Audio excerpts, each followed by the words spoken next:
I was shocked when I found out that my mom is having an affair with Steve. All the memories from when I first invited Steve to breakfast came back, and the moment when Steve received a text message from my mom when we were playing a video game, and when he would disappear during his visit to my house. All those memories came back. It all added up. I was so dumbfounded and embarrassed. I got visibly sick and lightheaded. I wanted to sit on the pavement on the side of the road when Steve asked me if I was okay. I told him that I felt like throwing up. I was feeling sick, so we went back to our apartment.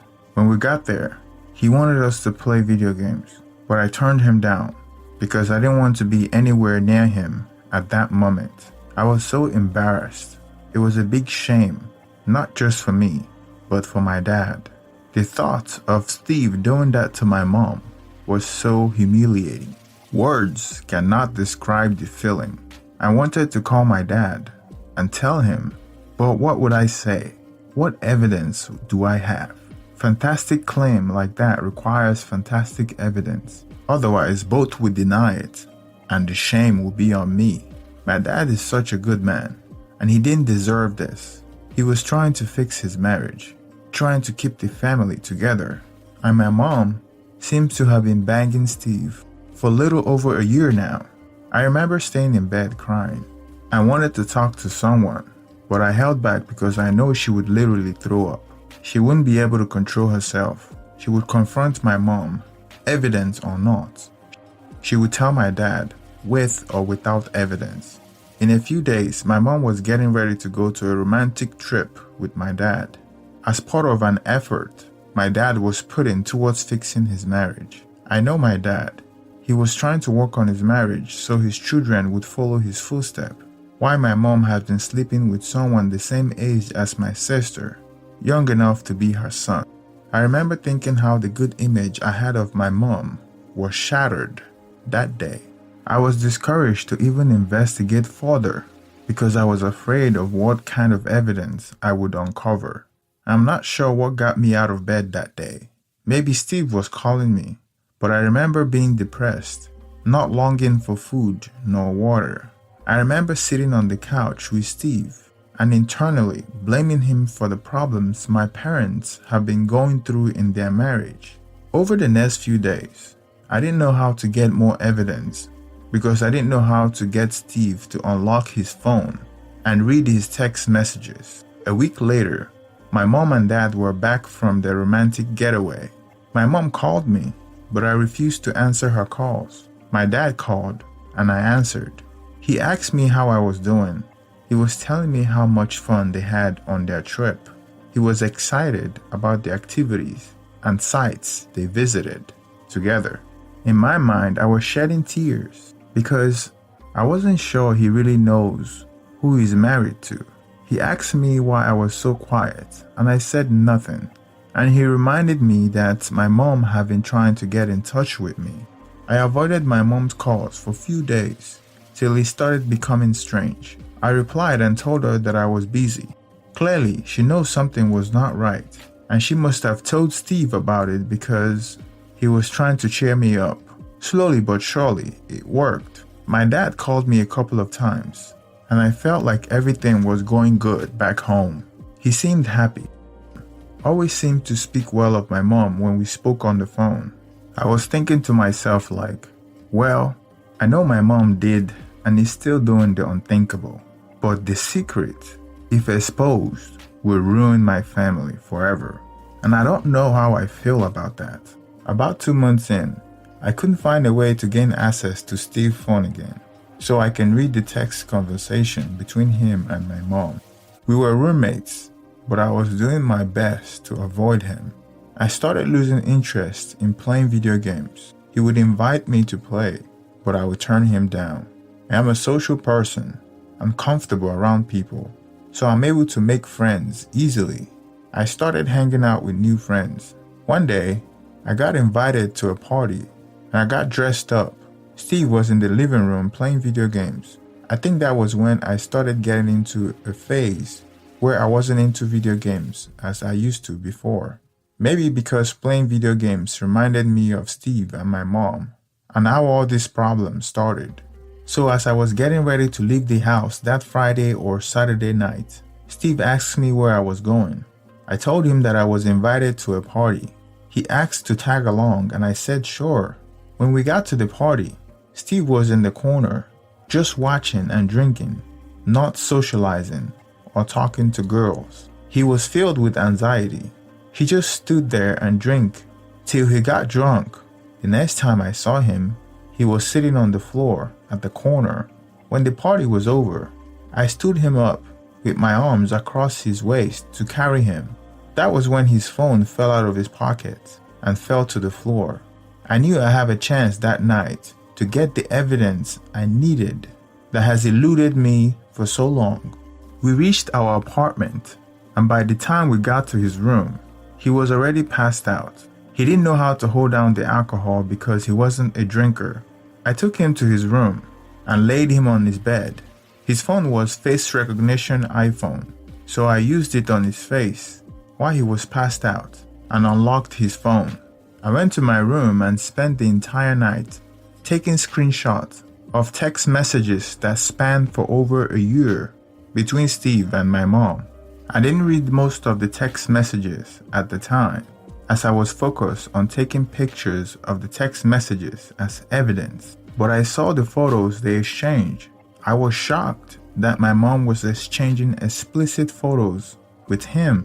They were telling each other how they loved each other. And guess what? A shocker.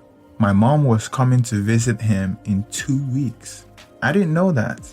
Imagine your mom driving 350 miles to your university to see your best friend without letting you know that she was coming.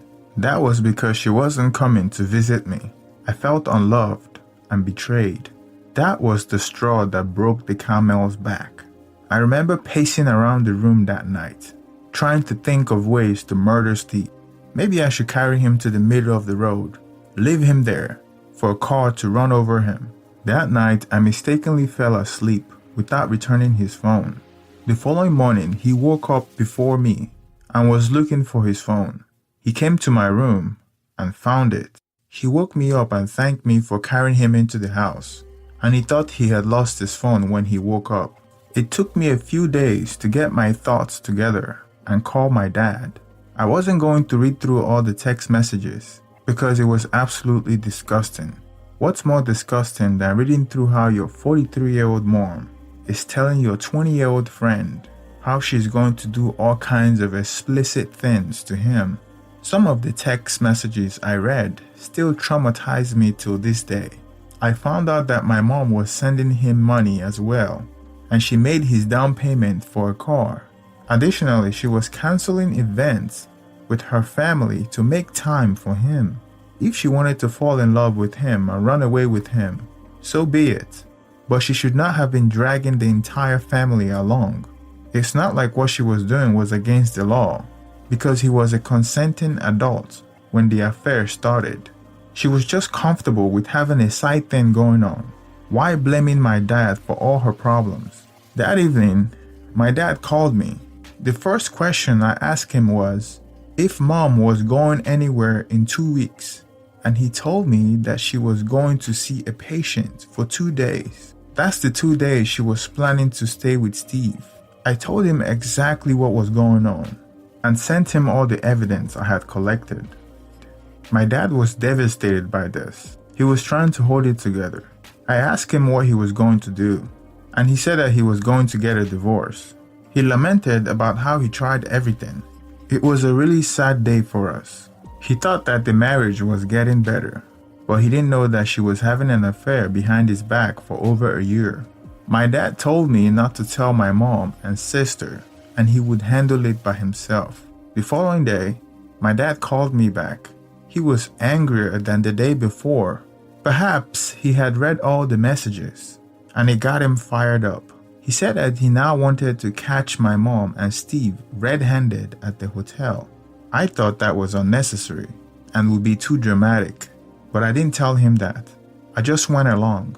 I guess he didn't want to go through the trouble of telling my mom that her son found the text messages. He wanted it to seem as if he was the one that discovered that she lied to him about going to meet her patient, but instead went to a hotel to bang her son's friend. The plan was for me and my dad to catch her red-handed at the Hilton's when she visits Austin. Fast forward 2 weeks. My mom didn't tell me that she was in town. She came to see Steve, and only Steve. My dad installed a GPS on her car, so he knew where she was. My dad already made arrangements for me to move out of my apartment and paid the penalties for breaking my leaves without Steve's knowledge. He already found a place to stay from our family home. My dad didn't even tell me my sister was flying in from California as well. I was kind of worried because that was unlike him. He was the type of person that would try to shield us from something like this. My dad was so cliché. He also brought a divorce paper to serve my mom at the hotel. I guess he had been reading some of the forums to know that. On D-Day, I knew my mom was in the hotel. Steve got ready and left. Me, my sister, and dad followed behind him to the hotel. I remember feeling embarrassed and awkward. I have never seen my dad so mad. His eyes were red, like he had been drinking. We didn't know the room number of the hotel where my mom was staying with Steve. So while we were at the hotel lobby, my dad called my mom on his cell phone.